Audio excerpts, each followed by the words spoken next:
Bonjour tout le monde. Bonjour à On toutes et à tous.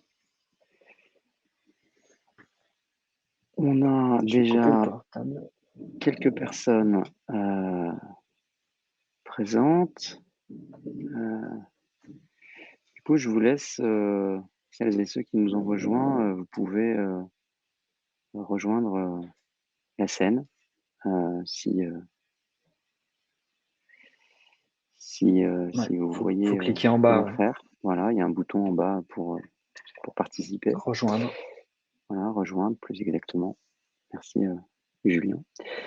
Et ça vous permet d'être en mode conférence. Euh, et c'est plus facile pour poser les questions.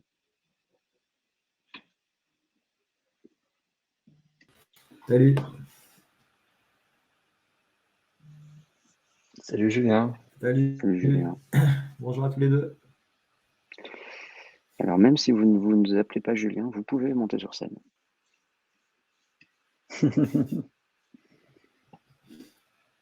Ouais, et puis pour ceux qui veulent pas poser des questions oralement, vous pouvez utiliser le chat, le bouton question en bas à droite. Ça marche aussi.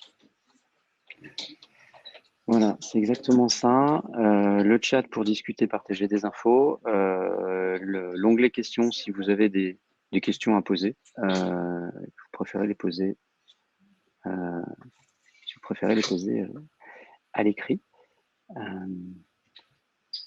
Je regarde.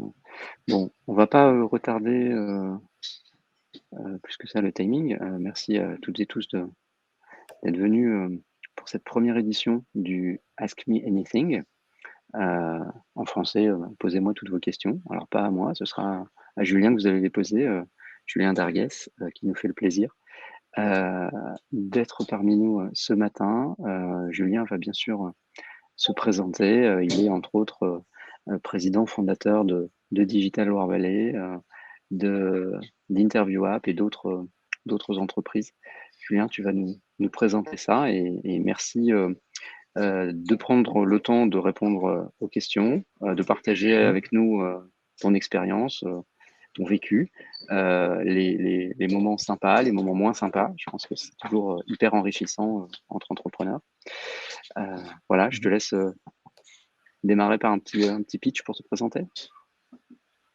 Ouais, merci beaucoup Guillaume. Donc effectivement, Julien Darguès, je suis originaire de Vendôme. J'ai grandi là-bas et je suis venu à Tours pour mes études, puisque je suis diplômé de l'ESSEM, devenu Excelia il n'y a pas très longtemps. Et j'ai commencé mon aventure entrepreneuriale effectivement dès la sortie de l'école, hein, dès la sortie de l'ESSEM, et j'avais notamment profité de l'incubateur de l'école d'ailleurs pour me lancer. Donc ça, c'était en 2009, 2010. Ouais, j'ai créé ma première boîte en 2010, qui existe toujours, Interview App, qui est une plateforme qui permet de faire des entretiens vidéo asynchrones, qui est utilisée principalement par des entreprises et en particulier par des recruteurs pour préqualifier leurs candidats avant de les rencontrer physiquement, donc de recevoir avec les CV des petites vidéos des candidats en train de répondre à quelques questions avec leur webcam. Et puis après, j'ai également cofondé un espace de coworking, donc Waza, qui est le nouveau nom en fait, puisque initialement, quand on a créé cet espace avec Marie et Thomas, et ça s'appelait l'EHQ. Éventuellement, je répondrai à des questions s'il y en a sur pourquoi on a changé de nom. Mais voilà, Waza aujourd'hui est place Jean Jaurès à Tours. On a 1000 mètres carrés et une centaine de résidents. Et puis, je dirige aussi un studio digital d'Edal, voilà, qui développe des solutions numériques et pas que, voilà, qui est plutôt qui imagine des solutions innovantes pour résoudre différents problèmes, principalement pour des corporates, mais également pour des PME, des ETI. Et tout ça, ça m'a amené à participer à cofonder également Digital Loire Valley avec un certain nombre d'entrepreneurs et d'institutionnels l'année dernière. Donc c'est une jeune association, mais qui avait un passif, puisque c'est déjà en 2012 que mon aventure associative a commencé avec encore une fois d'autres entrepreneurs, où on avait créé Palo Altour, qui était une association qui fédérait les acteurs du numérique, mais exclusivement en Touraine. Donc voilà, c'est Digital Loire Valley, c'est un petit peu l'émancipation de cette association à un niveau régional. Voilà pour la petite présentation. J'en ai dit un petit peu, mais pas trop. Mais ce qui m'intéressait, c'était dans ce format, donc c'est une non-conférence, hein, donc j'ai rien préparé. Et ce qui me plaisait plutôt pas mal, et c'est surtout de répondre à vos questions et pas de raconter ma vie si ça n'a pas d'intérêt, pour vous. Voilà. Ça te semble bien comme présentation, Guillaume? C'est très bien. C'est très C'est bien. effectivement ouais, une non-conférence, mais avec des vraies questions, on l'espère. Donc, si vous êtes là, c'est que vous avez, je pense, des questions à poser à Julien. Donc, allez-y.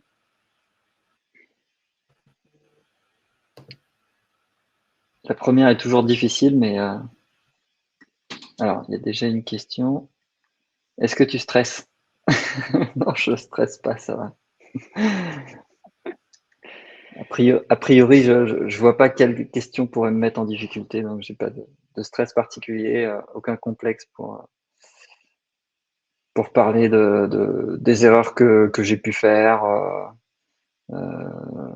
des échecs, de collaborations qui se sont révélées compliquées à gérer également, parce que c'est ça aussi le parcours entrepreneurial. On a parfois des associés avec qui ça se passe mal, des partenaires avec qui ça se passe mal, des clients avec qui ça se passe mal, des Tu as peut-être des fournisseurs avec choses qui à ça se nous passe mal. dire Faut gérer tout ça. plus en détail. Tu veux nous en dire plus? Ouais, je peux vous en dire plus. Attends, déjà, il y a une question de Kenny. Tu peux nous parler de tes débuts Interview App? Eh bien, oui, je peux faire ça. Donc, Interview App, c'est né parce que j'avais identifié un problème pendant mes études. À l'époque, j'étais en double diplôme au Mexique. Et donc, j'avais commencé à chercher un job en France. Donc, c'est comme ça que j'ai eu l'idée de créer une relation asynchrone avec les recruteurs. Et ça a été assez compliqué en fait de se lancer dans cette aventure, parce que même si j'avais cette idée-là, j'avais aucune compétence technique. Donc ce qui m'a amené à mon premier échec d'association entrepreneuriale, puisque du coup je me suis associé avec quelqu'un qui avait une agence digitale et qui faisait du développement.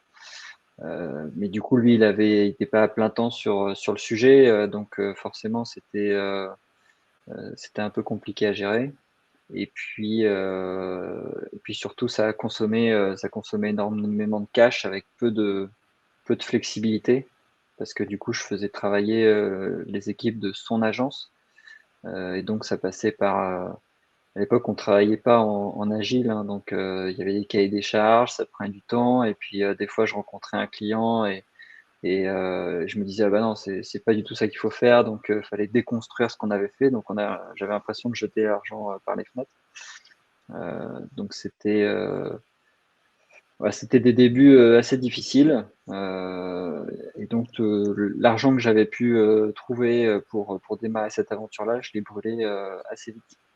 Donc mon aventure entrepreneuriale a plutôt mal démarré, puisque je me retrouvais avec un moment un produit qui répondait plus aux besoins de mes clients cibles, et en même temps avec une dette assez lourde, puisque j'avais pas loin de 200 000 euros de dette. Donc il fallait se retrousser les manches, quoi. J'ai pas choisi la facilité. Mais ensuite, j'ai eu la chance de rencontrer notamment Armel qui est toujours dans l'équipe, qui est le CTO. Et donc là, on a pu se mettre au travail avec Jérôme aussi. On a pu se mettre au travail pour être plus réactif et puis développer un produit qui correspondait mieux aux attentes de nos clients. Même si ça a pris du temps, parce que le time to market était là aussi très mauvais, hein. Il a fallu attendre 4-5 ans pour que réellement le marché se structure. Et donc c'est pour ça que Dédale aussi est né, hein, cette partie agence digitale qui permettait de faire un petit peu de développement et de faire entrer un petit peu de sous pour pouvoir à la fois éponger les dettes de la première version d'Interview App et puis en même temps de pouvoir avoir quelque chose à mettre dans son assiette, quoi. Voilà les débuts d'Interview App. Alors, une question sur DLV de Nicolas. Comment ça s'articule avec la French Tech? Est-ce que DLV est la déclinaison locale de la French Tech? Alors DLV, c'est pas la déclinaison locale de la French Tech, hein. La French Tech est la French Tech. En revanche, DLV est l'animateur de la marque French Tech Loire-Vallée sur la région centre. Donc, comme c'est le cas dans d'autres, dans la plupart des régions, hein, à l'exception de quelques-unes. Par exemple, en Pays de Loire, c'est la cantine qui anime la marque la French Tech Nantes. Voilà. Donc, c'est simplement l'organisation administrative qui permet de faire rayonner la marque et d'opérer, de déployer tous les programmes de la mission French Tech qui est rattachée au ministère. Donc, c'est pas une déclinaison. Pour autant, Digital Loire-Vallée, ce qu'on a voulu faire, c'est pas se limiter à animer cette marque. Donc, on le fait, bien sûr. Mais quand on a voulu associer les acteurs également industriels de la French Fab dans l'association, c'était justement pour pas se limiter à l'animation French Tech et essayer d'avoir une mission un peu plus large et d'avoir un impact sur la transformation, la transition digitale des industriels sur la région.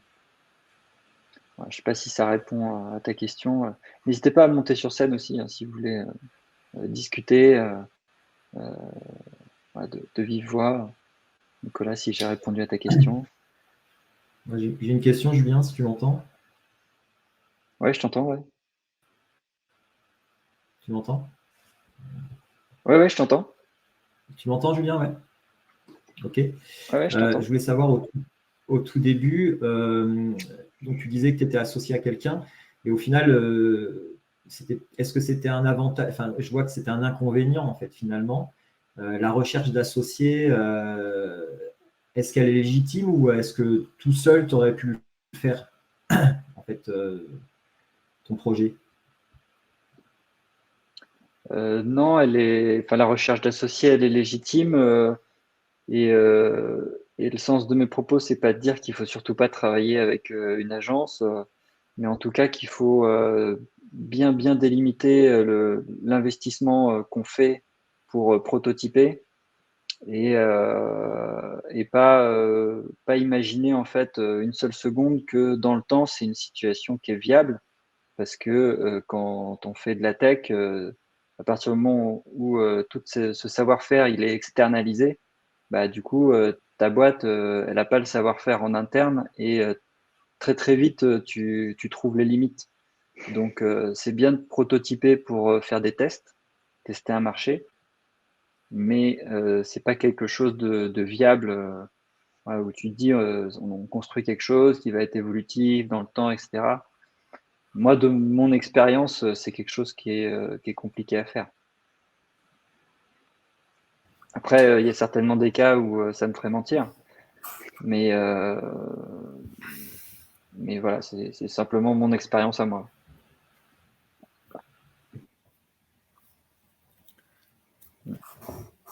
Ouais, Nicolas, Ouais, bienvenue. non, ça y est, je suis enfin parvenu à vous rejoindre. Je vous Et, entendais.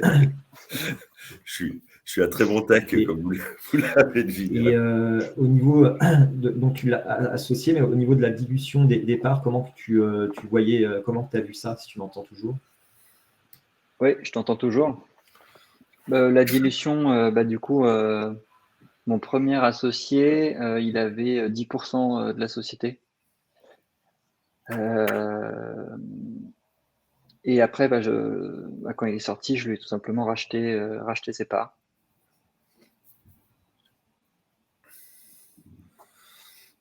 Je vois que Julien a l'air d'avoir quitté la scène. Peut-être qu'il reviendra ou c'est peut-être un souci de connexion. Mm.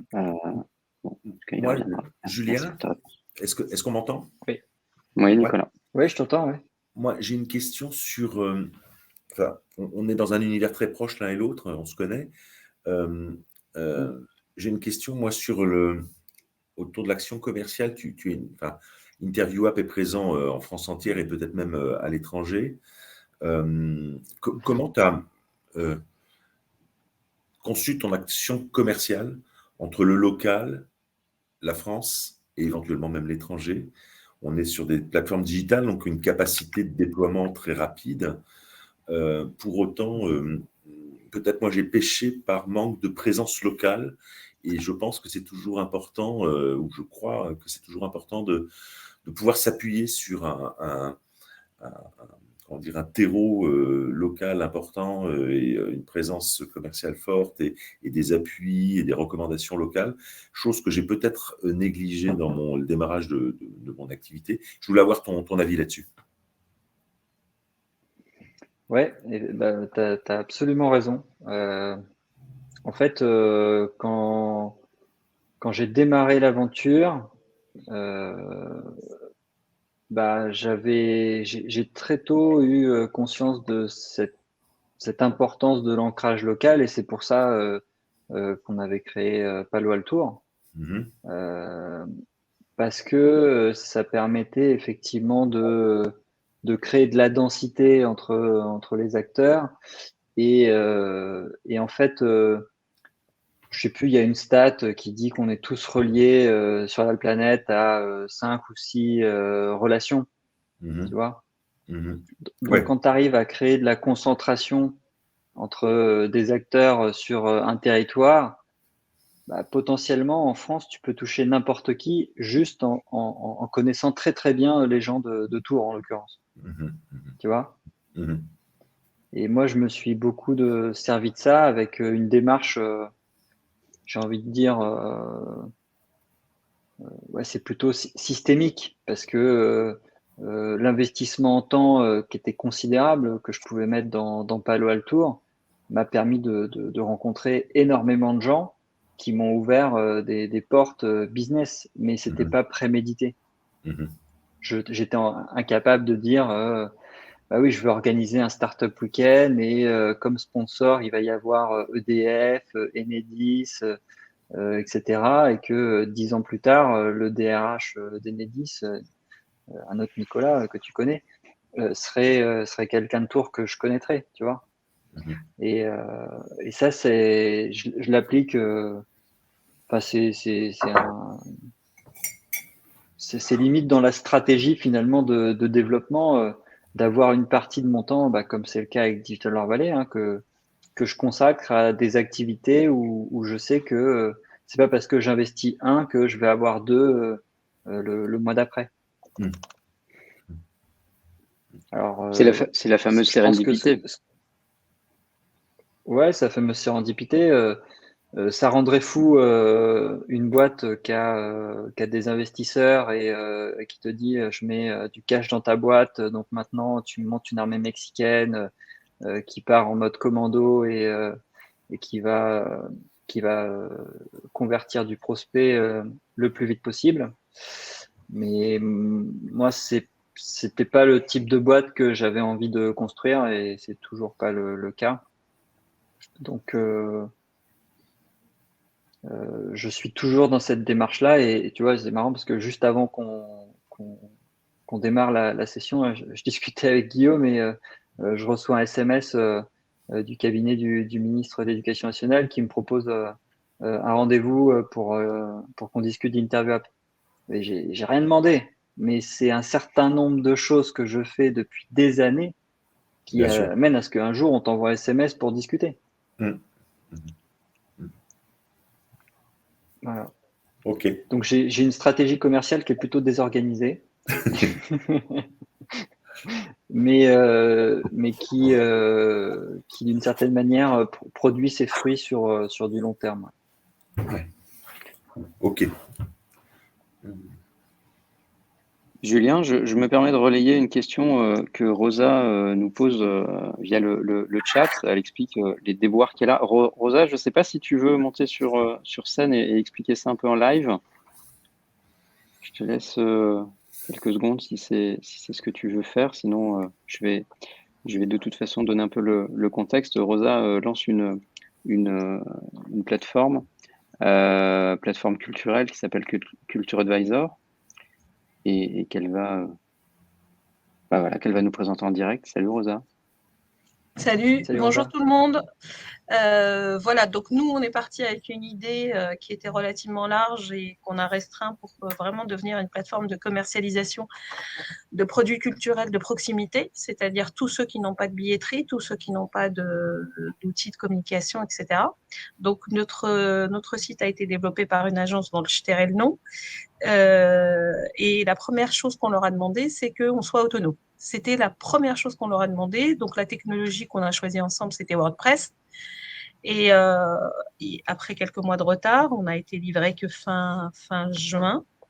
On s'est rendu compte à l'usage que c'était un peu compliqué parce qu'on n'arrivait pas à modifier un certain nombre de choses. On a mis du temps à comprendre qu'en fait, non seulement il y avait du WordPress, mais qui gérait juste les articles, mais tout ce qui était création de page, tout ce qui était thème, il était développé en dur en PHP via Twig.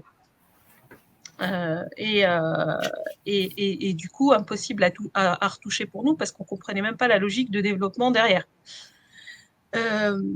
Du coup, impossible d'avancer tout seul. On a mis du temps à récupérer notre site et on n'a toujours pas récupéré le cahier de recettes pour comprendre ne serait-ce que l'architecture mise en place. On a pris des apprentis puisqu'on pensait vraiment avoir du WordPress, donc on s'est dit c'est bon, on va le développer nous-mêmes, ça va être facile. Du coup, ils sont coincés, donc voilà. Et donc, on est obligé de recourir à une compétence extérieure pour démêler le truc jusqu'à ce qu'on soit autonome. Mais ça retarde notre commercialisation, ça retarde tout. Donc, tu disais tout à l'heure, Julien, que l'autonomie était indispensable, on en avait l'intuition, mais on s'est quand même fait avoir. Comment on fait dans ces situations-là? Comment toi, tu as fait dans ces situations-là?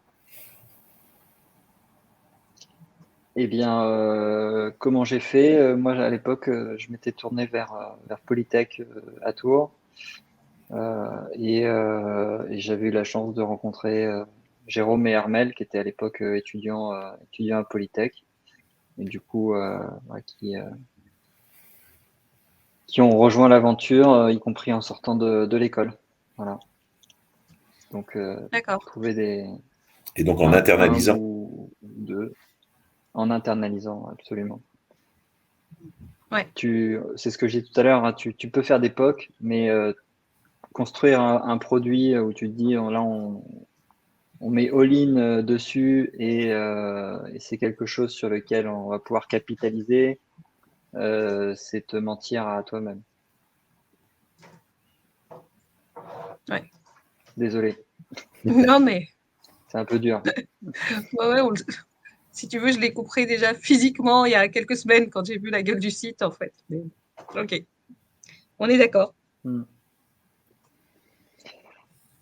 Mais faut pas en vouloir non plus à l'agence parce que l'agence, c'est son job et toi, tu as ton job. Enfin, tous les entrepreneurs ont leur job et ça, c'était ta responsabilité déjà à la base de savoir que en faisant un cahier des charges avec un prestataire, le prestataire, une fois qu'il a livré, si tu veux, il n'a pas de perception business, il n'est pas intéressé à la réussite ou non du projet.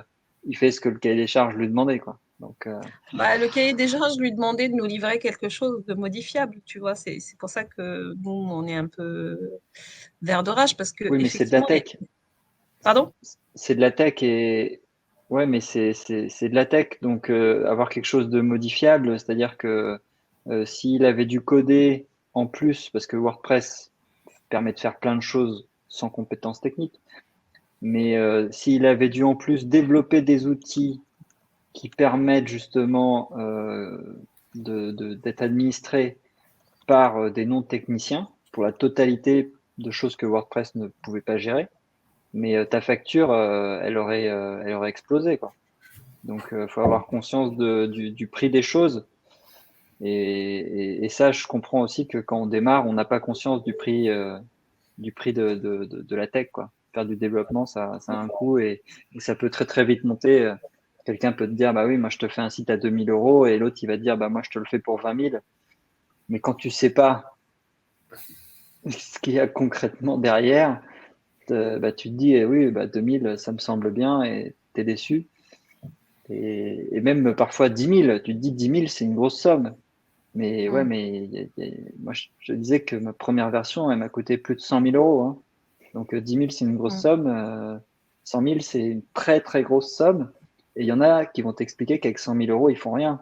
Que un projet de R&D comme ça coûte 1 million. Ouais. Tu vois? Alors, la seule chose de positive là-dedans, c'est que la partie la plus complexe que personne ne voulait prendre, celle-là, on l'a internalisée et celle-là, on est en phase de réussir. Tu vois? Donc, la partie base de données, intégration de la base de données, couplage avec Google Maps et scrapping, ça, on l'a fait en interne et on va pouvoir le plugger au site une fois qu'on aura quelqu'un pour mettre la main dedans. Mais j'ai le sentiment que c'est pas là où ça a été le plus compliqué. En fait, les sujets qui ont été les plus techniques, comme ça n'a pas été fait par ailleurs, on a fini par avoir, c'est ce que je te dis, moi, on a travaillé avec Deal à Tours pour que tu sais le dispositif Deal, et avec un alternant et on est arrivé à quelque chose, tu vois. Mais la chose qui nous a miné, c'est a priori la chose la plus simple, c'est-à-dire que le thème a été développé en PHP et que le thème n'est pas compatible avec le reste de WordPress. Ouais, mais bon, ça c'est pareil, c'est quelque chose qui change tout le temps. Là, il y a WordPress qui a fait une grosse mise à jour il y a une semaine ou deux, et du coup, il y a plein de plugins qui étaient plus compatibles, il y a des thèmes qui étaient plus compatibles, et il faut remettre à jour, et donc il faut réinvestir. En fait, ça s'arrête jamais, hein. Faut toujours mettre des pièces dans la machine. Donc, tu peux jamais dire, mon site il est comme ça, je vais pouvoir le garder pendant 2-3 ans. Non, ça, il y a toujours des choses à faire, à améliorer, à corriger. Ça s'arrête jamais. Du coup, par rapport à ça, Julien, j'en profite pour poser une question, parce que bon, toi, tu as monté ta boîte il y a plus d'une dizaine d'années. Les technos de l'époque sont pas celles d'aujourd'hui, les manières de faire non plus. Les compétences sur le marché sont pas les mêmes. Depuis 3-4 ans, on a vu l'émergence du low-code, du no-code, de pas mal d'outils qui permettent de lancer des projets avec des moyens non traditionnels, même si quelque part ils sont aussi un peu en train de devenir traditionnels parce que beaucoup de start-upers commencent à avoir ce réflexe du no-code. Il y a eu une époque où c'était la mode un peu du offshore. On essaie d'externaliser vraiment très loin, voilà, sur d'autres continents, les premiers projets informatiques, en sachant pertinemment qu'on allait les mettre à la poubelle à un moment donné pour reconstruire en propre. Tout ça, ça bouge beaucoup finalement. Et c'est quoi un peu ta vision des choses aujourd'hui quand on veut monter un projet? Ce serait quoi tes conseils par rapport à toutes ces compétences disponibles, toutes ces manières différentes disponibles pour monter un projet tech? Effectivement, aujourd'hui, les conditions pour lancer des business dans la tech sont plus du tout les mêmes, et aujourd'hui, c'est devenu une commodité de prototyper des services, quoi. Donc, avec un très très faible coût, tu peux faire des choses incroyables. Moi, j'ai pas de religion sur dire le no-code c'est bien, c'est pas bien, WordPress c'est bien, c'est pas bien, ou tel techno c'est bien, c'est pas bien. Déjà, le truc qui fait que tu vas choisir une techno plutôt qu'une autre, c'est ton niveau de maîtrise et celle de ton équipe. Donc à partir de là, toute techno est bonne si tu la maîtrises et qu'elle va servir un objectif qui est atteignable. Donc ma vision, c'est que plus il y aura d'outils accessibles, permettra effectivement de démocratiser l'entrepreneuriat et de permettre à des gens d'imaginer des solutions innovantes pour résoudre des problèmes. Donc ça, je trouve ça génial. Après, sur des phases peut-être plus industrielles, il y a peut-être des choses en no-code qui peuvent interroger sur justement le côté valorisation de la solution et la capacité à la soutenir dans le temps, parce que là encore, on revient un petit peu sur ce sujet d'externalisation de la techno. Après, tu peux me dire oui, mais ton infrastructure, elle est chez Amazon. Et donc, si Amazon s'arrête, il n'y a plus de truc. Ouais, enfin, c'est pas tout à fait pareil. Je pense notamment à des boîtes qui ont monté des business avec une dépendance très très forte avec des partenaires. Je pense notamment à une boîte lilloise qui avait fait une marketplace sur iPhone. Qui permettait un petit peu de contourner justement l'App Store. Bon, bah, à un moment, la sanction, elle est un peu tombée, quoi. Ils se sont fait dégager et, du jour au lendemain, il y avait, je sais plus, mais je crois qu'il y avait du monde, il y avait peut-être 40 personnes dans cette boîte. Du jour au lendemain, ils n'avaient plus de boulot. Donc, il faut faire attention à la dépendance qu'on a à la fois sur des sujets technologiques et après sur tout un tas d'autres sujets de business, de réglementaire. J'ai le cas aussi d'un autre client là qui m'a appelé et son business dépend beaucoup des aides de l'État. Et donc là, il est question que ces aides-là soient supprimées. Donc sa boîte qui existe depuis 5 ans, bah, elle est en péril parce qu'il y a une décision politique. Donc voilà. Il y avait eu Je sais pas un si j'ai peu. répondu à ta question. Ouais, mais je pense que c'est hyper intéressant de toujours s'intéresser à ces historiques-là parce qu'on glorifie souvent les belles trajectoires, mais après, il y a aussi beaucoup d'embûches. Moi, ton exemple me faisait penser aussi à Criteo, qui avait été énormément affaibli par le sujet de la suppression des cookies tiers et modification des règles publicitaires chez Google. Enfin, voilà, c'était une énorme pépite qui a dégringolé très, très vite parce qu'il y a un élément, un rouage, en fait, qui a bougé. Et ça fait s'effondrer toute la mécanique, quoi. Et c'est pas parce qu'on est très gros qu'on n'est pas impacté, quoi. Ouais, exactement. Il y a une question de Kenny. D'autres questions, ouais. Ouais, une question de Kenny. Est-ce que tu as des investisseurs dans tes business? Alors, j'ai pas d'investisseur dans mes business tech. J'ai un investisseur sur l'espace de coworking Waza, donc sur de l'immobilier pur. Et ce n'est autre que mon papa. Voilà. C'est un choix de ne pas avoir d'investisseur tech ou... Oui, c'est un choix. C'est un choix. Au début, je cherchais des fonds activement et je passais plus de temps à chercher des fonds que des clients. Et puis avec le temps, j'ai compris que ce serait probablement plus d'emmerde et que moi, en tout cas, j'avais pas envie de construire une entreprise qui serait que je maîtriserais plus. Voilà. Mais bon, c'est pas ça, c'est vraiment très personnel, hein. Et encore une fois, c'est jamais ni blanc ni noir. C'est pas parce que moi j'ai pas voulu lever de fonds que je trouve que lever des fonds c'est nul, hein. J'ai jamais dit ça. Bien d'accord. Je trouve que c'est très bien de lever des fonds effectivement pour accélérer des développements de boîtes, hein. En revanche, j'étais pas dans une position où moi, en tant qu'entrepreneur, j'avais envie de ça. C'est tout. Est-ce que c'est lié aussi aux difficultés que tu as pu connaître avec un associé, enfin, voilà, le fait de partager la Captable, est-ce que c'est aussi lié peut-être?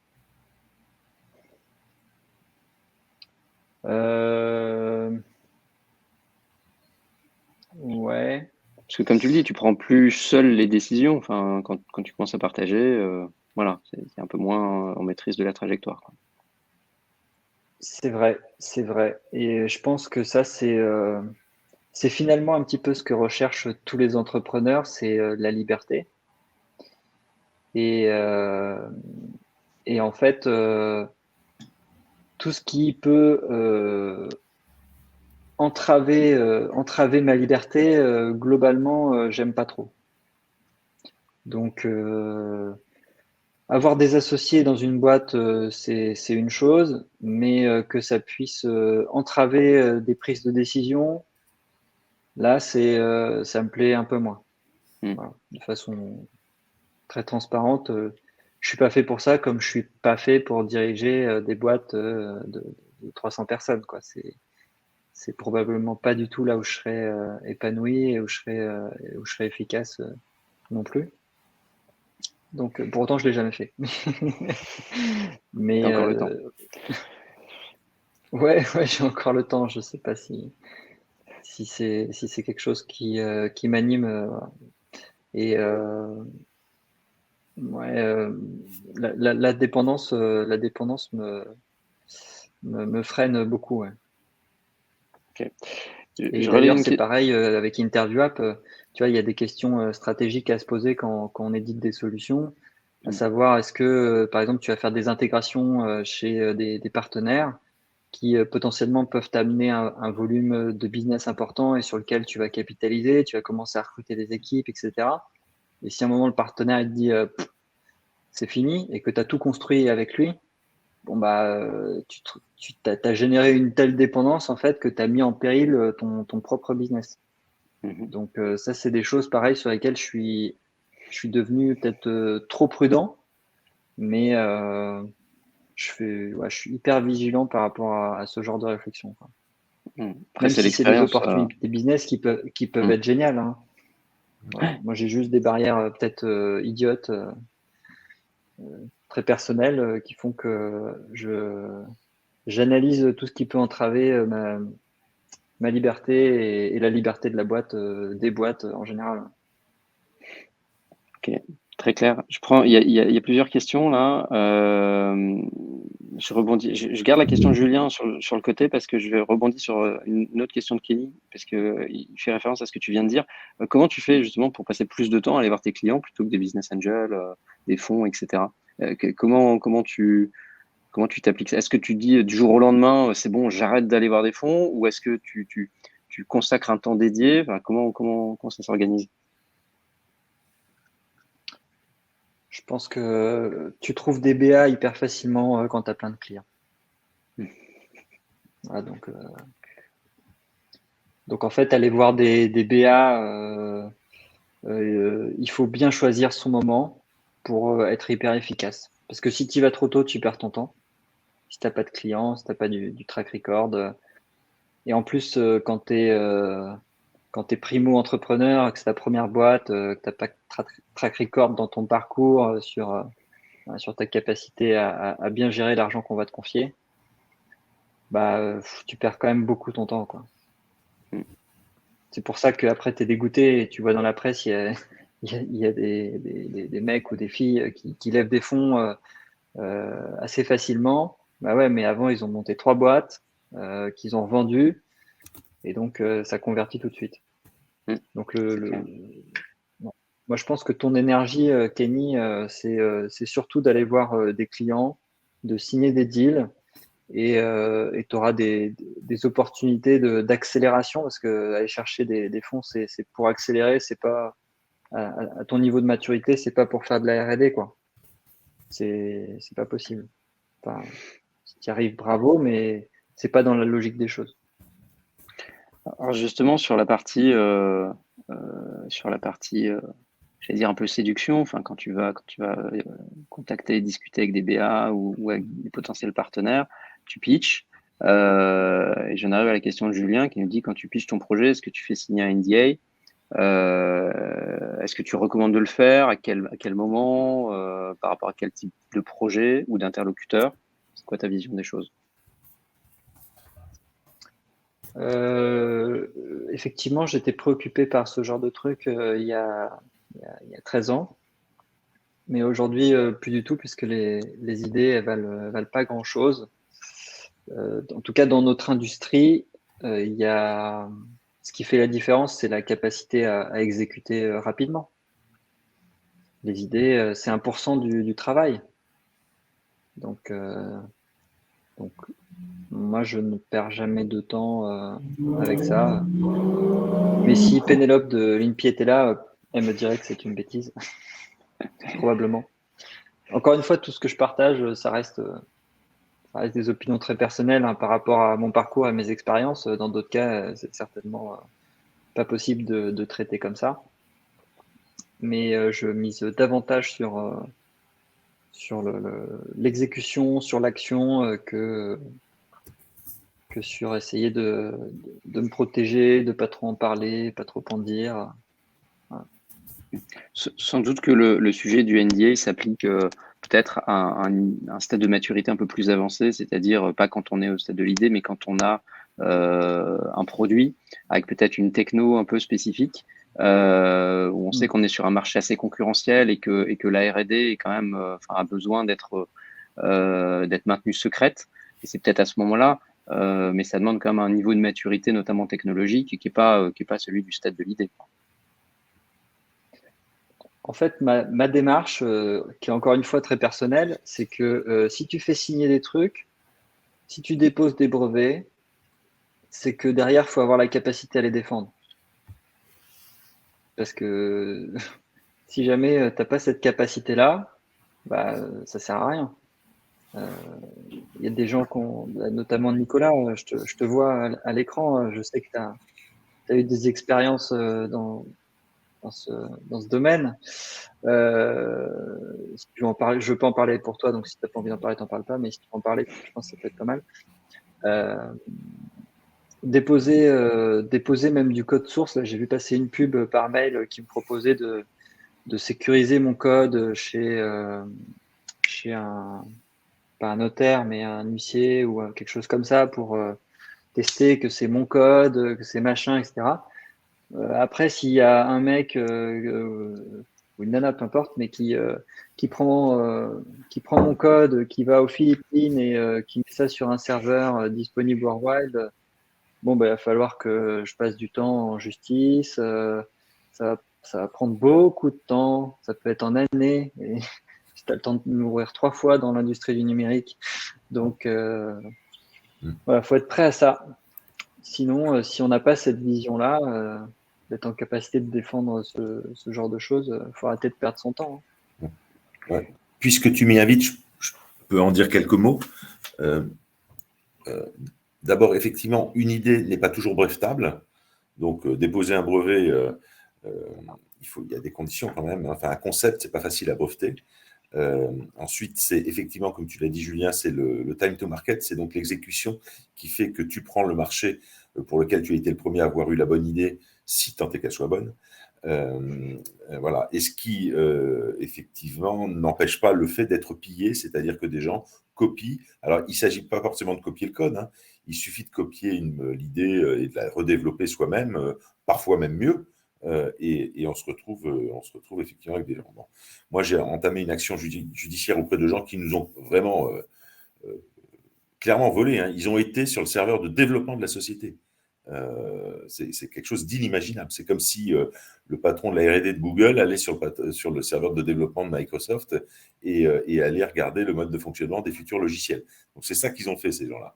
Et ben, c'était il y a 4 ans et je n'ai toujours pas de jugement. Voilà. Donc, j'aurai un jugement, je pense, en 2023. Et ils feront appel. Ils perdront. Ils feront appel. Et puis peut-être, mais comme il y aura un jugement, je pourrai enfin dire leur nom sans prendre le risque moi-même comment dire, de faire du dénigrement, Diffamation. de la diffamation, parce que tant que j'ai pas de jugement, il n'y a que moi qui pense que j'ai raison. Quand j'aurai un jugement, alors effectivement, je pourrai le dire. Et ça les incitera sans doute à transiger et à se mettre autour de la table, ce qui n'est pas encore le cas. Mais voilà, c'était il y a 4 ans. La justice française, c'est probablement, entre nous, la plus... Enfin, dans l'ensemble des services publics français, je sais pas, c'est vraiment une catastrophe, quoi. Les délais sont inouïs. Voilà. Mais bon, alors il faut être patient, ça va finir par arriver. Il faut avoir... il faut le savoir. Moi, je ne pensais pas que ça durerait aussi longtemps. Je ne pensais pas. Ouais. Voilà. Moi aussi, j'ai mes petites expériences judiciaires et ce que j'en C'est retiens, avec le même, que, d'ailleurs. Oui, Le même acteur. c'est avec le même. Enfin, mais j'en ai d'autres. Tu sais. J'ai cumulé, moi. Mais je me suis rendu compte que, et je crois qu'on apprend ça à l'école de droit, c'est que la justice n'est pas juste, mais la justice dit la vérité. Et donc, tu peux aussi avoir toutes les bonnes intentions du monde, que c'est pas pour autant que l'issue te sera favorable et encore moins dans les délais qui vont te satisfaire. Dans les délais, c'est sûr. Sur le fond, on peut imaginer quand même. Bon, mais peut-être je serai déçu, mais je pense pas. Ah, mais je parlais pas de ton cas à toi en particulier. Non, je parle de mon expérience à moi. C'est pas parce que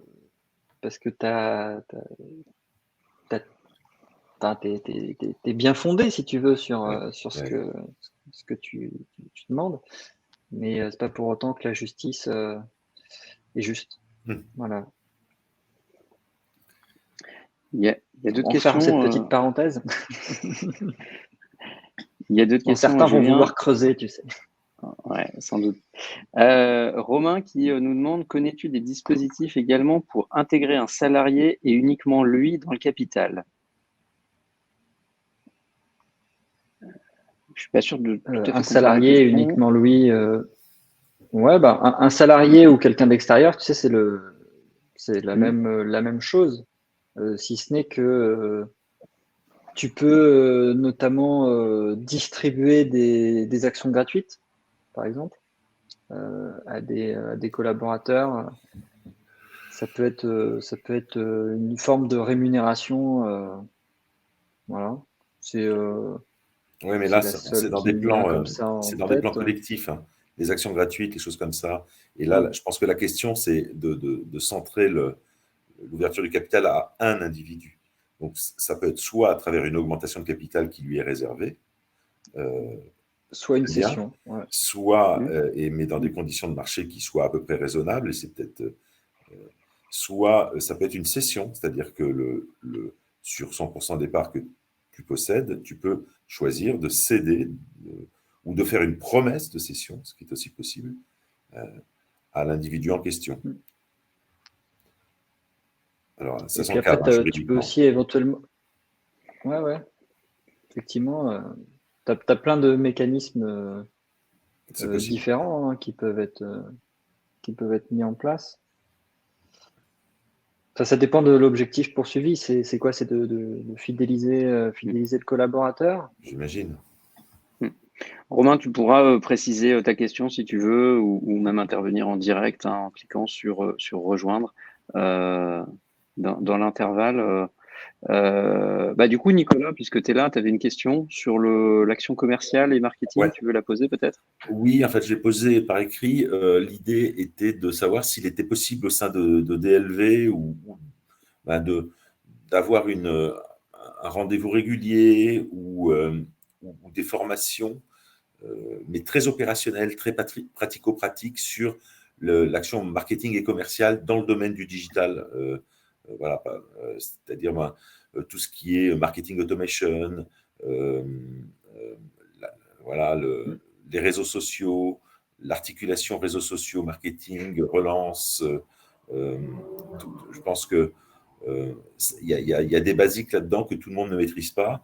Et quand on est dans des petites structures, souvent comme la nôtre, on n'a pas toujours les expertises de base qui sont présentes ailleurs. Et si on pouvait partager les bonnes pratiques entre nous, ce serait une bonne chose. Mhm. C'est une suggestion, en fait. Yes.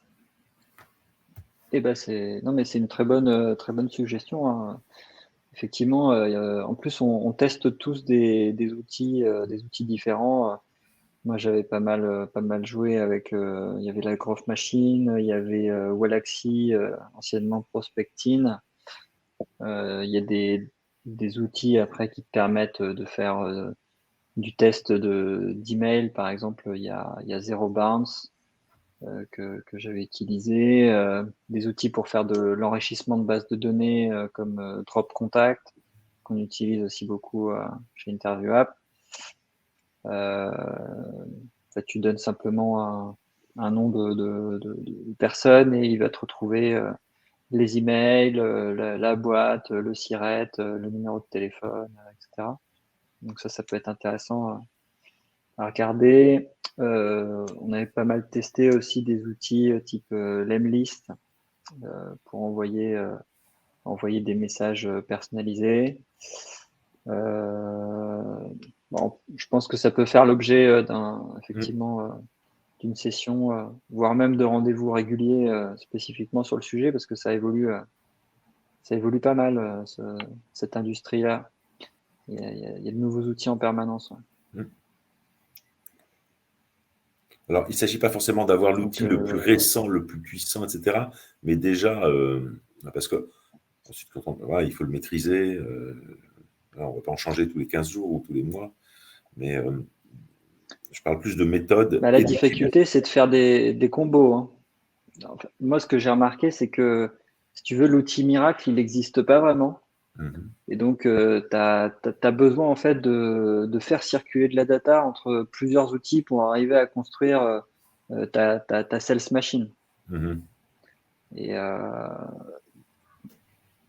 moi, j'ai pas encore trouvé d'outils qui permettent de pouvoir tout centraliser de façon super simple.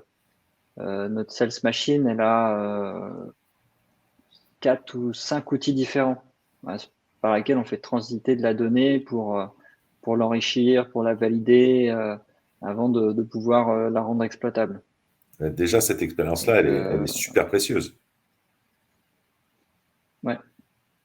Est-ce que tu veux nous en dire un peu plus sur les outils, Julien, même si on pourrait y passer une session d'1 heure à part entière, je pense, mais qu'est-ce qui compose ta sales machine aujourd'hui? Alors, pas forcément que ma sales machine, mais attends, il faut que. Alors, premier outil que j'utilise tous les jours, et je pense que c'est celui sans qui je ne survivrai pas, c'est Wavebox. Wavebox, je pense que ça parle à personne parce que c'est pas forcément un truc très connu en France. En tout cas, j'ai jamais entendu personne me dire ouais, j'utilise Wavebox. Wavebox s'écrit W-A-V-E-B-O-X.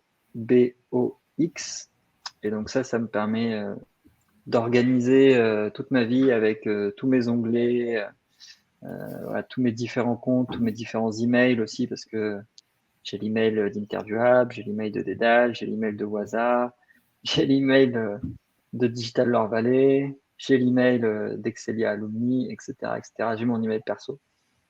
Donc Wavebox, c'est vraiment un outil qui a changé ma vie et qui me permet d'avoir toutes les informations concentrées avec, entre guillemets, mes différentes casquettes. Donc, je peux naviguer là-dedans. Tac. Et sur la sales machine, l'outil central, c'est LinkedIn quand même. Donc là, il faut avoir un abonnement premium Sales Navigator qui coûte un petit peu de sous. Hein. Je crois que c'est 100 balles par mois. Ensuite, à partir de là, il y a scrap.io, skrapp.io, qui permet justement de faire du scrapping, donc de pouvoir extraire des données de LinkedIn. Ensuite, après Scrap, il est possible d'utiliser justement Drop Contact pour faire de l'enrichissement de données. Donc, allez voir si le scrapping permet de pouvoir faire ressortir des emails, des numéros de téléphone, d'autres data sur vos prospects. Et ensuite, il y a Zero Bounce qui permet de confirmer si les emails que Drop Contact a remonté, si ce sont des vrais emails. En fait, l'outil, c'est un peu basique. Ce qu'il fait, c'est que il envoie des pings sur les serveurs email des adresses et il voit les réponses. Donc, tout de suite, il sait si l'email existe ou n'existe pas. Alors après, il y a des boîtes qui arrivent à cacher ça, donc des fois, il sait pas trop. Il dit peut-être, mais je suis pas sûr. Et ça, c'est important de le faire parce que derrière, si on veut jeter des mails à des adresses qui n'existent pas, ça va impacter en fait le score, le scoring de vos adresses d'expédition. Et ça, c'est ce qui détermine si vous arrivez en spam chez les gens ou pas. Donc surtout, ne jamais faire des gros mailings massifs qui derrière vont en fait dégrader la notation de votre adresse d'expédition et par la même occasion de votre nom de domaine aussi. Et ensuite, pour envoyer des mails, là, vous avez pléthore de solutions. Si vous voulez le faire sur LinkedIn, il y a effectivement, je parlais de la Growth Machine, Wallaxy, Lemlist. Ça, on le fait plus chez InterviewApp. J'ai pas encore trouvé la bonne formule pour entre effectivement faire de la prospection et puis pas emmerder le monde pour dire les choses très cash. Parce que moi-même, je ne supporte pas tous ces emails automatiques qui arrivent dans ma boîte. Donc, ce qui m'énerve, je ne l'applique pas aux autres. Je ne l'inflige pas aux autres plutôt. Mais après, il y a des outils super, notamment français comme Sendinblue, qui permettent de faire de l'envoi d'emails avec des outils assez puissants quand on rentre dans les formules premium. Bon, j'ai pas envie de faire tout le truc là-dessus, mais voilà pour vous donner un petit aperçu. Ok. Ah, si, il y a un autre outil qu'on utilise aussi qui est pas mal sur l'email, c'est Klenti, K-L-E-N-T-Y. C'est un outil qui est pas mal, qui est pas trop cher et qui fonctionne bien. klenti.com. Ok. C'est un concurrent de Sendinblue, ça fait la même chose? Non, c'est plutôt un concurrent de Lemlist. Et puis, tu en as d'autres. Tu as Phantom Buster aussi qui est très bien, que j'utilise pas, mais qui est très bien.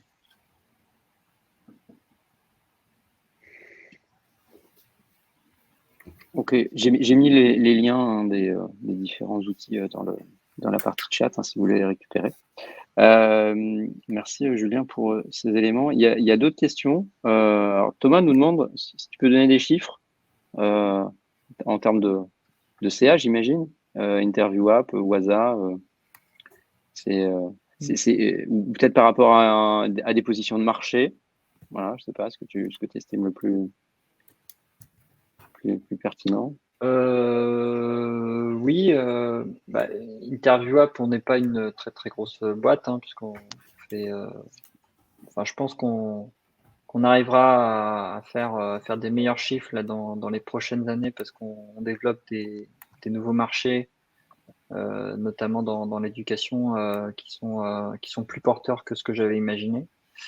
Et puis parce qu'aussi on a fait une acquisition d'une société qui s'appelle Yobs cet été, qui est basée à Los Angeles et qui nous a permis aussi d'augmenter notre portefeuille de clients de façon importante et de nous ouvrir aussi des nouveaux business. Donc, ce que je peux donner comme chiffre, c'est plutôt des chiffres de position. On a effectivement passé la barre des 2000 clients actifs sur InterviewApp l'année dernière. J'avoue que j'ai pas les yeux rivés sur le compteur en permanence, mais en rachetant Yobs, on a récupéré pas loin d'une centaine de clients, et c'est pas des petits comptes, donc ça c'est plutôt bien.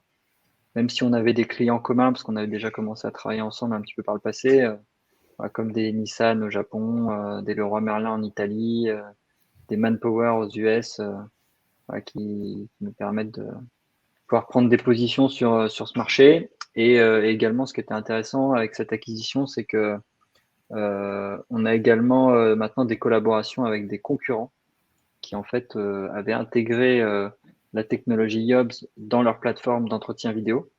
Et donc en fait, on se retrouve avec des concurrents maintenant, notamment américains, qui sont devenus des clients. Donc ça, c'est aussi une façon de se développer.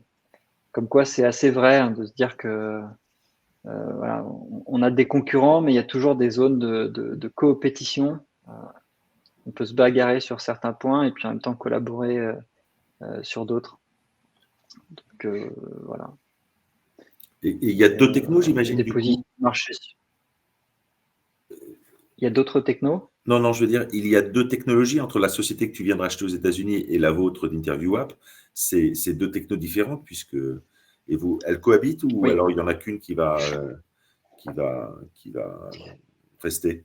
Elles cohabitent.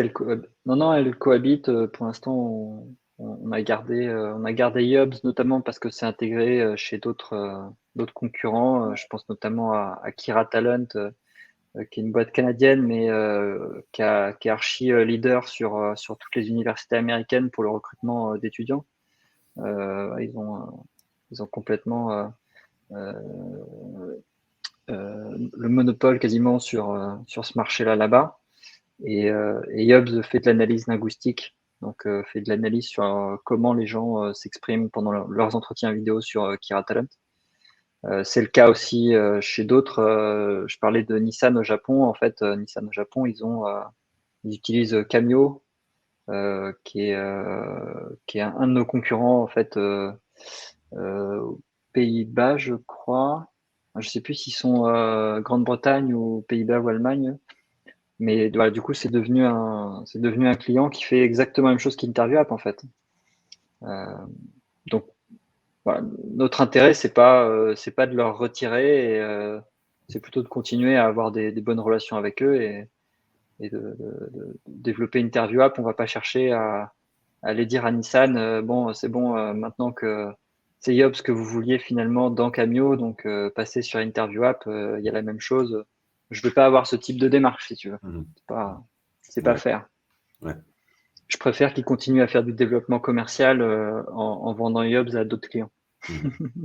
Et que moi, je puisse justement diminuer mon investissement en développement commercial. Sur Waza, Kenny demande pourquoi il y a eu un changement de nom. Excellente question, Kenny. Il y a eu un changement de nom parce qu'on a été attaqué en justice, encore une fois la justice, disons, par un groupe américain qui fait 30 milliards de chiffre d'affaires, donc pas de taille à lutter, et qui nous a demandé tout simplement de ne plus utiliser cette marque parce que c'est une marque qu'ils avaient déposée dans les années 90, je crois, et qui était juste la marque HQ. Et alors, elle n'était pas utilisée, donc quand une marque, vous la déposez à l'INPI et qu'elle n'est pas utilisée, sachez qu'en théorie, elle ne vaut rien. Mais quand vous avez face à vous un grand groupe comme ça, avec une armée d'avocats, la justice dira la vérité, mais ce ne sera pas forcément juste. Donc j'ai préféré changer de nom et choisir mes combats. Bien sûr. Alors, on a une autre question de Romain. Est-ce qu'on pourrait imaginer un event orienté business pour que chaque membre, alors de l'association j'imagine, puisse se présenter et voir les synergies entre membres? Oui, bien sûr.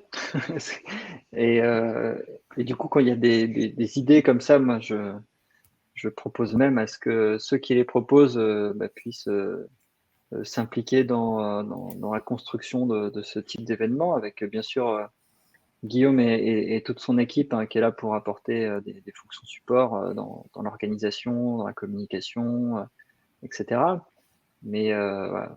Si vous avez des idées d'événements que vous voulez voir apparaître, et ben vous prenez un petit rendez-vous avec Théo, avec Guillaume, avec Noémie, et puis voilà, vous en discutez directement avec eux pour que ça se concrétise. Mais l'association de Digital Loire Valley, c'est pas un conseil d'administration et un bureau et moi qui dit voilà, on va faire ce truc-là et c'est comme ça que ça va se passer, pas autrement, hein. L'association et toute l'équipe, elle est au service de tous les adhérents.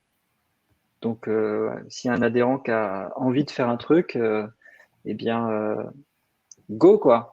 Go, il y a une équipe support qui est là pour ça, une équipe de permanents. C'est à ça que doit servir l'association. Pareil, Nicolas tout à l'heure proposait effectivement d'avoir des rendez-vous réguliers. Eh bien, prenons une demi-heure pour discuter avec l'équipe de ça, comment, quel jour, quelle récurrence. Et puis c'est parti, hein. Après, ça passe dans les mains de Léane qui va s'occuper de faire des jolis visuels, de Noémie qui va s'occuper de trouver un lieu ou d'envoyer des invitations en ligne, etc. Et c'est parti, hein. On fait simple, comme aujourd'hui. C'est ça. J'en profite au titre de l'association pour dire qu'on est justement en pleine phase de construction de la roadmap 2023. Alors, elle ne sera pas figée, mais comme elle est en construction, c'est d'autant plus intéressant qu'on ait des contributions de tout le monde, que ce soit juste une idée ou que ce soit quelque chose de déjà très avancé sur lequel on pourrait apporter une valeur complémentaire. Nous, il faut juste qu'on ait l'info, il faut juste qu'on ait connaissance de ses besoins, de ses attentes, et on s'occupe du reste, à peu près, voilà, globalement. En tout cas, on fait tout pour que ce soit réalisable. Mais on a effectivement besoin d'avoir ces impulsions, ces idées. Voilà. Et là, comme on est à l'aube de 2023, c'est le bon moment pour planifier ça. C'est aussi un moment où certains d'entre vous l'ont peut-être vu, on renouvelle les cotisations, mais du coup, on renouvelle aussi prochainement les instances, voilà, les projets. Donc, c'est vraiment le bon moment pour se rencontrer et en parler. Voilà, je termine là.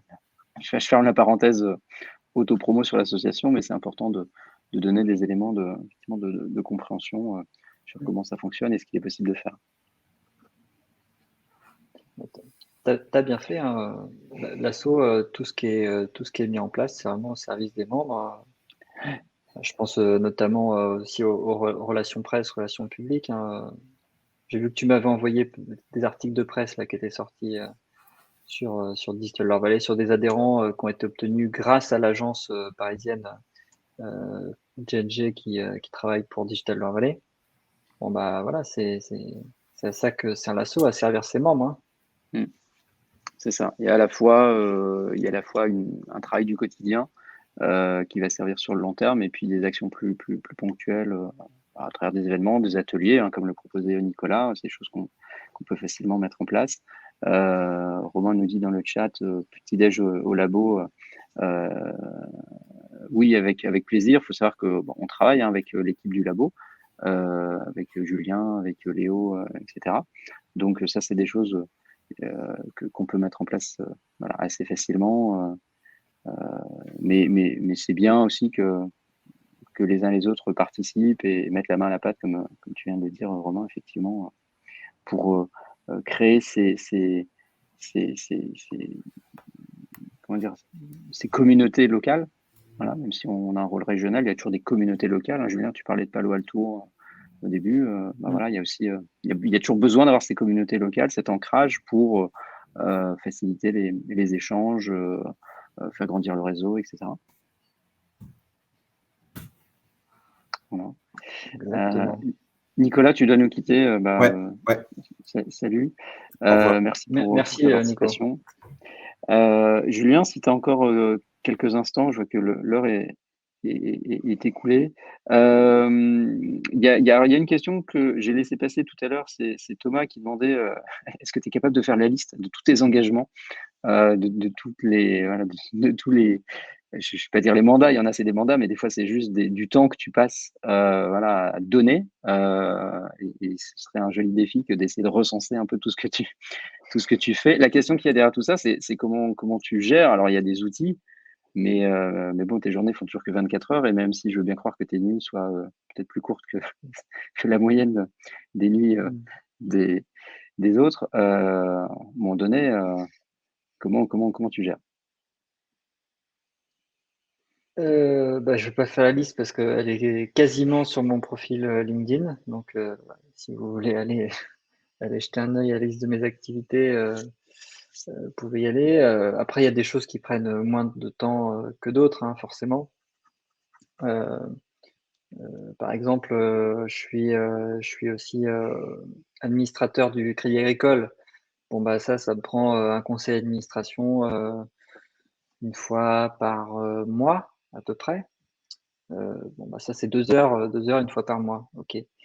Par contre, quand je m'occupe de Digital Loire Valley, là, ça me prend un petit peu plus de temps. Alors, on travaille dans les mêmes locaux, donc forcément, il y a il y a plus d'échanges. Mais néanmoins, ça vient nourrir aussi des contacts, des relations qui servent une autre branche de mes activités. Euh, Typiquement, je me suis aussi intéressé, quand on a monté Waza, je me suis intéressé à l'activité de coworking et à sa professionnalisation. Donc, je me suis mis dans le syndicat national du coworking, hein, qui s'appelle le SINAF. Et du coup, bah, j'ai découvert plein de trucs que je faisais pas très bien, que je gérais pas forcément très bien sur l'espace. Et donc, ça a permis d'améliorer aussi le service et la façon de délivrer. Mais j'aurais pu décider, bah oui, je fais un coworking et voilà, je gère mon coworking, je reste dans mon coin, j'ai qu'un lieu, basta. Bon, bah non, le fait d'aller à la rencontre des autres, de discuter avec d'autres grands acteurs qu'il y a dans le réseau. Voilà, je pense à des Nao Coworking avec Gaël qui dirige Startway, avec Stéphanie qui dirige Multibureau et qui a 130 espaces en France. Voilà, ça vient nourrir des opportunités aussi business parce qu'un tel va dire, ah bah justement, pour mes recrutements là, dans mes espaces, j'aimerais bien tester Interview App. Bah, voilà. On arrive toujours à trouver des synergies. Et, et c'est vrai que, bon, après, si on regarde un petit peu mon parcours, il y a une certaine forme de cohérence, hein, hormis peut-être un petit peu le coworking qui est à mettre à part. Et encore, on est sur des sujets RH, mais mon parcours, il a quand même ce fil rouge, hein, autour des talents, autour des ressources humaines. Dans Interview App, évidemment, mais dans Waza aussi. Dans Digital Loire Valley, il y a une partie talent qui est aussi très présente. C'est un des enjeux majeurs de l'industrie. Donc, j'ai oublié la question. Non, derrière, c'était la question de l'organisation. C'est bon, tu lui dis effectivement, il y a des choses qui prennent moins de temps et heureusement. Ouais. Mais voilà, tu es sans doute soucieux de bien faire les choses aussi, donc à un moment donné, ça peut être un peu difficile. Ah bah, déjà dans l'organisation, Calendly, c'est quand même un outil qui me permet de gérer ça. Sans Calendly, très honnêtement, je pense que ce serait impossible. Donc, et dans Calendly, bien évidemment, il y a des plages en fonction de si vous prenez l'agenda Digital Loire Valley ou Interview App, etc. Vous n'avez pas accès aux mêmes plages. Et donc, en fait, certains auraient tendance à dire que je suis esclave de mon agenda, puisque du coup, il y a plein de gens qui prennent des rendez-vous dans mes différents agendas. Mais en même temps, c'est moi qui ai cette maîtrise du temps. C'est-à-dire que moi, j'ai une vie de famille après 17 heures. Voilà, ça commence, hein, puisque on a des jumeaux, on a une grande fille de 6 ans et des jumeaux de 20 mois. Donc après 17h, le programme il s'organise, mais personne prend des rendez-vous dans mon agenda après 17h. Voilà. Pareil, je bloque mes pauses déj pour être sûr de déjeuner. Et, donc ça me permet vraiment d'avoir un emploi du temps ouais, qui est vraiment, vraiment optimisé. Et moi-même, alors ça demande d'être un petit peu rigoureux parce que forcément, quand j'ai besoin de travailler sur quelque chose, bah, je m'oblige à aller sur mon agenda et à dédier que ce temps-là, il est pour moi et j'ai prévu de travailler sur tel sujet. Donc, ça arrive aussi qu'il y ait des gens qui m'appellent et ils me disent: «Oui, mais dans ton calendrier, là, j'ai pas de dispo avant 10 jours». Je dis: «Bah ouais, mais voilà, j'ai pas de dispo avant 10 jours». Mmh. Et donc, il y en a qui ont l'impression que j'ai un emploi du temps de ministre, mais c'est parce que aussi je bloque du temps pour moi, pour travailler sur des choses qui sont importantes pour Interview-App ou pour Dédale. Et donc, c'est comme ça. Il faut aussi apprendre à dire non à certaines choses. Voilà. Ça, c'est l'outil numéro un.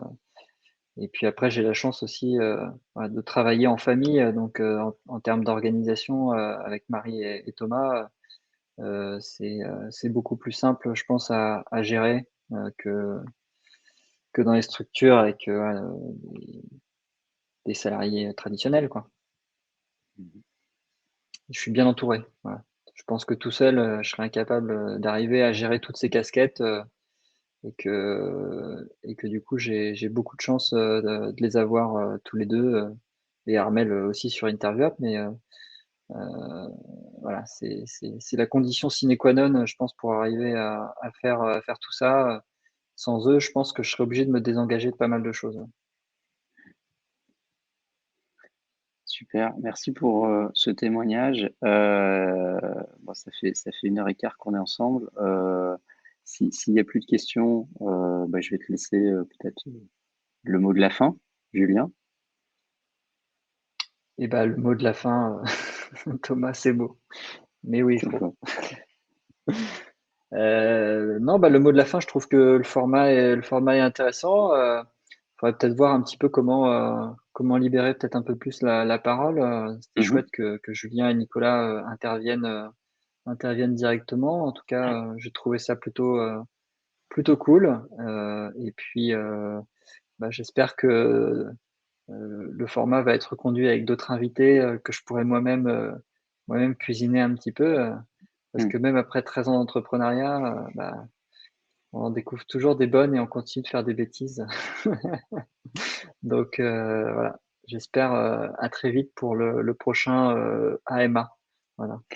Eh ben, ça marche. D'ailleurs, je le dis pour celles et ceux qui sont connectés, si vous avez des suggestions, des attentes particulières pour une prochaine édition, peut-être des noms d'entrepreneurs de la région que vous connaissez et que vous aimeriez bien voir sur ce format, bah, vous nous envoyez tout ça et puis on verra ce qu'il est possible de faire. Voilà. Merci encore, Julien. Et puis, bah, bonne Merci à journée. toutes et tous. À bientôt. Bonne journée. À très Salut. bientôt. Bonne journée à tous.